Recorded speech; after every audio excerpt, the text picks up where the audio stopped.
എത്രയോ വർഷങ്ങളുടെ രാഷ്ട്രീയ പാരമ്പര്യം അവകാശപ്പെടാൻ കഴിയുമെങ്കിലും ഒട്ടും രാഷ്ട്രീയ പക്വതയില്ലാത്ത പെരുമാറ്റ രീതിയാണ് കോൺഗ്രസിൽ നിന്നും ഉണ്ടാകുന്നത്. പാർട്ടിയുടെ നിലനിൽപ്പിന് നിർണായകമായ ഒരു തിരഞ്ഞെടുപ്പാണ് വരാനിരിക്കുന്നത്. പക്ഷെ അതിന്റെ യാതൊരു കോളും കാറ്റും കോൺഗ്രസിനില്ല. തിരഞ്ഞെടുപ്പിൽ വിജയിച്ചേക്കാമെന്ന സാധ്യത കണ്ടപ്പോൾ തന്നെ കോൺഗ്രസിലെ തമ്മിലടി രൂക്ഷമാകുകയായിരുന്നു. ജനം അധികാരം കൊടുക്കുന്നതിന് മുൻപ് തന്നെ മുഖ്യമന്ത്രി പട്ടത്തിനുള്ള യുദ്ധം ആരംഭിച്ചു. വി.ഡി. സതീശനോ രമേശ് ചെന്നിത്തലയോ എന്നതാണ് ചോദ്യം. നിയമസഭാ തിരഞ്ഞെടുപ്പിൽ മത്സരിക്കില്ലെന്ന് സുധാകരൻ വ്യക്തമാക്കിയിരുന്നു. അതുകൊണ്ട് തന്നെ സുധാകരൻ സേഫാണ്. തമ്മിലടി ബാക്കിയുള്ളവർ തമ്മിലായി. തനിക്ക് മുഖ്യമന്ത്രിയാകാനായില്ലെങ്കിൽ അധികാരം കിട്ടിയില്ലെങ്കിലും കുഴപ്പമില്ല എന്ന നിലയിലേക്ക് കോൺഗ്രസ് നേതാക്കൾ താഴുമെന്ന പ്രതീക്ഷ LDFിനുണ്ട്. അതായത് ആദ്യമൊക്കെ കോൺഗ്രസ് മുക്ത ഭാരതം ആഗ്രഹിച്ച മോദിയും BJPയും താമസിക്കാതെ കോൺഗ്രസ് ഉള്ളതാണ് തങ്ങൾക്ക് ഗുണപ്രദമെന്ന് തിരിച്ചറിഞ്ഞതുപോലെയാണ് ഇവിടത്തെയും കാര്യങ്ങൾ. തദ്ദേശ നിയമസഭാ തിരഞ്ഞെടുപ്പുകൾ അടുത്തിരിക്കെ KPCC പ്രസിഡന്റ് K. സുധാകരനും പ്രതിപക്ഷ നേതാവ് V.D. സതീശനും ഒന്നിച്ചൊരു പത്രസമ്മേളനം നടത്താൻ പോലും സാധിക്കുന്നില്ല. രമേശ് ചെന്നിത്തലയും പ്രവർത്തനങ്ങളിൽ സജീവമായിട്ടുണ്ടെങ്കിലും നേതാക്കളിലെ പരസ്പര വിശ്വാസം നഷ്ടപ്പെട്ടു. രമേശ് ചെന്നിത്തല സ്വന്തം നിലയ്ക്കുള്ള പ്രവർത്തനങ്ങളാണ് അധികവും നടത്തുന്നത്.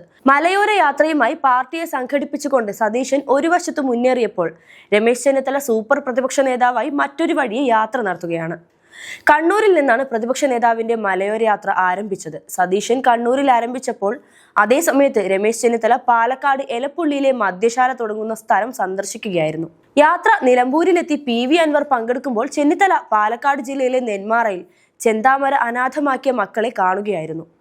കണ്ണൂർ സതീശൻ മാധ്യമങ്ങളെ കണ്ടപ്പോൾ പാലക്കാട് അതേസമയം ചെന്നിത്തലയും മാധ്യമങ്ങളെ കണ്ടു. നിലമ്പൂരിൽ വേദിയിൽ സതീശൻ സംസാരിക്കുമ്പോൾ നെന്മാറയിൽ ചെന്നിത്തല അതേ സമയത്ത് മാധ്യമങ്ങളെ കാണുകയായിരുന്നു. പ്രതിപക്ഷ നേതാവ് എന്ന നിലയിൽ V.D. സതീശൻ തന്നെ മുഖ്യമന്ത്രി സ്ഥാനാർത്ഥിയാകുമെന്നാണ് കണക്കുകൂട്ടൽ.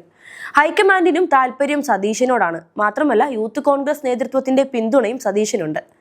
എന്നാൽ ചെന്നിത്തല ഇതിന് പ്രതിരോധം തീർക്കാൻ സാധ്യതയുണ്ട്. അതിനായി മുതിർന്ന നേതാക്കളുടെ അടക്കം പിന്തുണ ഉറപ്പാക്കാനുള്ള ശ്രമം നേതാക്കൾക്കിടയിൽ നടക്കുന്നുമുണ്ട്. മത സാമുദായിക സംഘടനകളുടെ പിന്തുണ അധികവും രമേശ് ചെന്നിത്തലയ്ക്കാണ്.